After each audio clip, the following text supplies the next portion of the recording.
కన్యా రాశి వారికి పరాభవ నామ సంవత్సరంలో గోచార ఫలితాలు ఏ విధంగా ఉంటాయో తెలుసుకునే ప్రయత్నం చేద్దాము.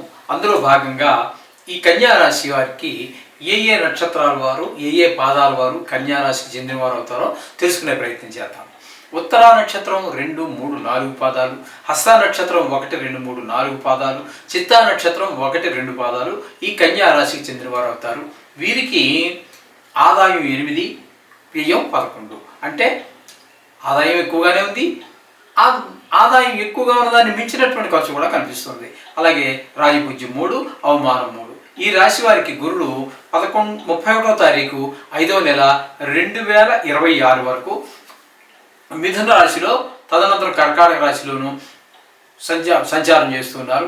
31వ తారీఖు 10వ నెల 10వ నెల 2026 లాగాయితూ సింహరాశి ప్రవేశించి అక్కడి నుంచి మళ్ళీ వక్రించి మళ్ళీ వెనక్కి చేరడం జరుగుతుంది. ఈ విధంగా 3 రాశుల్లో ఆయన యొక్క సంచారం జరుగుతోంది. కాబట్టి ఇక్కడ మనము ఈయన యొక్క పరిస్థితిని మనకు ముఖ్యంగా ఏ రాశిలోకి వెళ్తే అక్కడ ఫలితాలే ఇస్తూ ఉంటారు ఆయన. అక్కడ చెప్పాలంటే కర్కాటక రాశిలో ఉండగా మాత్రం ఆయన సువర్ణమూర్తిగా ఉన్నారు, అక్కడ చాలా మంచి ఫలితాలు ఇస్తారనమాట. ఈ సంవత్సరంలో 7వ స్థానంలో మీనరాశిలో శని భగవానుడు తామరమూర్తిగా ఉన్నారు. 7వ స్థానంలో ఆయన సుఫలితాలు కూడా తామరమూర్తి కూడా ఉన్నందున మరి మంచి ఫలితాలు కొంత తగ్గే అవకాశం ఏమీ లేదు. ఆయన ఏ ఫలితాలు అయితే ఇస్తారో 7వ స్థానంలో ఆ ఫలితాలు అట్లాగే ఉంటాయి. ఇకపోతే రాహు సంవత్సరాల నుంచి 5వ తారీఖు డిసెంబర్ నెల 2026 వరకు పంచమ స్థానంలో, తదుపరి మకరంలో రజతమూర్తిగాను సంచారం చేస్తూ ఉన్నారు. అలాగే కేతువు సంవత్సరాది లగాయతూ సింహరాశిలో 5/12/2026 వరకు, తదుపరి అక్కడి నుంచి లాభస్థానమైనటువంటి కర్కాటకంలో అంటే వక్రగతి సంచారం కాబట్టి వెనక్కి వెళ్ళడం జరుగుతుంది. అంటే సింహం నుంచి కర్కాటకంలోనికి ప్రవేశిస్తున్నారు, సువర్ణమూర్తిగాను సంచారం చేస్తూ ఉన్నారు. ఇక ఈ రాశి వారికి ప్రారంభం నుంచి అన్ని విధాలా కూడా బాగుంటుంది కన్యా రాశి వారికి అని చెప్పుకోవచ్చు. పెళ్లి వ్యవహారాలు పరిష్కారానికి వస్తాయి, పాత బాకీలు కూడా వసూలు అవుతూ ఉంటాయి. వీరికి వ్యాపారాలు లాభిస్తాయి, రాణిస్తాయి కూడా. అన్ని రంగాల వారికి కూడా ఆమోదయోగంగానే ఉంటుంది. ఒక్కొక్కరి గురించి మనం చెప్పుకుందాం. ఇప్పుడు విద్యార్థులకి విద్యందు పట్టుదల పెరుగుతుంది, అంచేత మంచి మార్కులు తెచ్చుకోగలుగుతారు, ర్యాంకులు తెచ్చుకోగలుగుతారు, ఉన్నత విద్యలు కూడా చదవగలుగుతారు. ఈ విధమైన పరిస్థితి అంతా కూడా విద్యార్థులకు కనిపిస్తున్నది.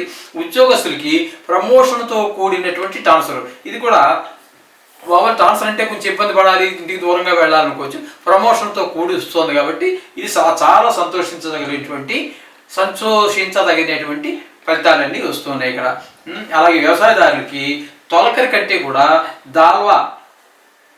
తొలకరి దాల్వా 2 పంటలు కూడా అనుకూలంగా ఉన్నాయి. కాబట్టి వీరికి ఏంటి ఉన్న అప్పులు తీర్చేయగలుగుతారు.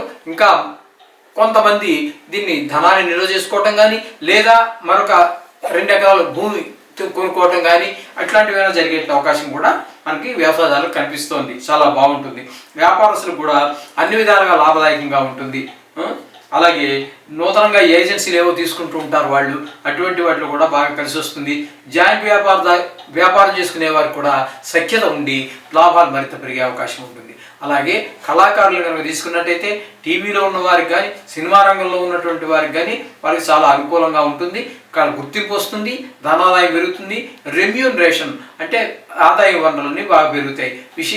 నిర్మాతలకైతే విశేషమైనటువంటి లాభాలు కూడా వచ్చేటువంటి అవకాశం స్పష్టంగా గోచరిస్తూ ఉన్నది. ఇక్కడ కాంట్రాక్టర్లు వాళ్ళు కూడా చురుగ్గా పనిచేయగలుగుతారు. చేత వాళ్ళకు కూడా పనులని పూర్తి చేసుకోవడం, మళ్ళీ కొత్త దానికి వెళ్ళటం, ఆ విధంగా ఉండటం వల్ల వారికి కూడా మంచి పేరు ప్రఖ్యాతులు వస్తాయి. దాంతోపాటు విపరీతమైనటువంటి ధన లాభాలు ఏర్పడే అవకాశం ఉంది. రాజకీయ నాయకులకు ప్రజల్లో మంచి గుర్తింపు లభిస్తుంది. ప్రజల సమస్యలన్నీ పట్టించుకుంటారు, వాటి తీర్చడం ద్వారా మంచి పలుకుబడి వస్తుంది. నెక్స్ట్ సారి వారికి సాంఘికంగా గౌరవ మర్యాదలు పెరుగుతాయి. నెక్స్ట్ సారి అంటే తర్వాత వచ్చేటటువంటి ఎన్నికల్లో వారి విజయానికి సోపానంగా కూడా పనిచేస్తుంది. ఈ రాశి స్త్రీలకు ధన గౌరవానికి అయితే లోటు ఏమీ ఉండదండి. ఉద్యోగం చేసుకుంటున్న వారికి మాత్రం కొన్ని ప్రదేశాలకి ట్రాన్స్ఫర్ జరిగే అవకాశం ఉంటుంది, ఇది గమనించుకోండి. అంచేత మొత్తంగా మనం చెప్పుకోవాలంటే కన్యా రాశి వారికి చాలా బాగుంది. ఏదైనప్పటికీ కూడా 1-2 గ్రహాలు కొన్ని కొన్ని వ్యతిరేక ఫలితాలకి ఇవ్వడానికి సిద్ధంగా ఉన్నప్పటికీ మీరు ఈ మరి ఈ శ్లోకాలు కానీ, నవగ్రహ శ్లోకాలు కానీ, బీజాక్షరాలు కానీ చదువుకోవటం అనేది చాలా సూచన. ఇది బాగుంది కాబట్టి. బాగలేనప్పుడు కొంతమంది వాళ్ళు జపాలు చేసుకోవటం, లేకపోతే ఒక 40 రోజుల పాటు తిరగటం అట్లాంటివి కొంచెం చేసినట్టయితే బాగుంటుంది. ముఖ్యంగా ఈ రాహుకేతువులు బాగలేని వారు ఏం చేస్తారంటే, ఈ రాహుకాలంలో ఆ నిమ్మకాయ దిప్పలో ఆ గుడి ఆవరణలో, అది ఇంటి దగ్గర పెట్టకూడదండి. చాలామంది పెట్టరు, ఎందుకంటే ఇది సాంప్రదాయం మంద కాదు. అది తమిళనాడు సాంప్రదాయమే. అది మిల్లిగా ఒక దగ్గర సాంప్రదాయం ఈరోజు ప్రపంచవ్యాప్తంగా ఒకటైపోయింది కాబట్టి పెడుతున్నారు ఇక్కడ కూడా. అది కేవలం గుడి ప్రాంగణంలోనే ఆ రాహుకాలంలో మాత్రమే పెట్టాలి. అప్పుడే దాని ఫలితం మనకి కనిపిస్తుంది. ఇది ఒకటి గుర్తుపెట్టుకోండి. అలాగే ముఖ్యంగా ఈ రాహుకేతులు దోషం ఉన్నవారు ఏం చేస్తారంటే, రాహుకు సంబంధించి దుర్గాదేవికి సంబంధించినటువంటి ఏదైనా చదువుకోవటం, అలాగే కేతుకు సంబంధించి గణపతిని గరికతో పూజించటము, ఇట్లాంటివన్నీ కూడా మీకు సూచన.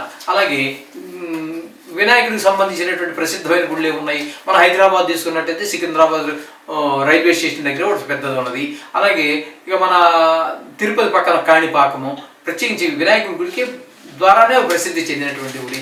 అటువంటి వాటిని దర్శనం చేసుకోవటం కూడా మీ యొక్క ఆర్థిక పరిస్థితిని బట్టి. మన ఇంటి దగ్గర కూడా చాలా దగ్గరలో గుళ్ళు ఉంటాయి. ఎక్కడ ఏ గుడికి వెళ్ళినా ఇంచుమించుగా వినాయకుడికి విగ్రహమో మరొకటి ఉండి తీరుతుంది.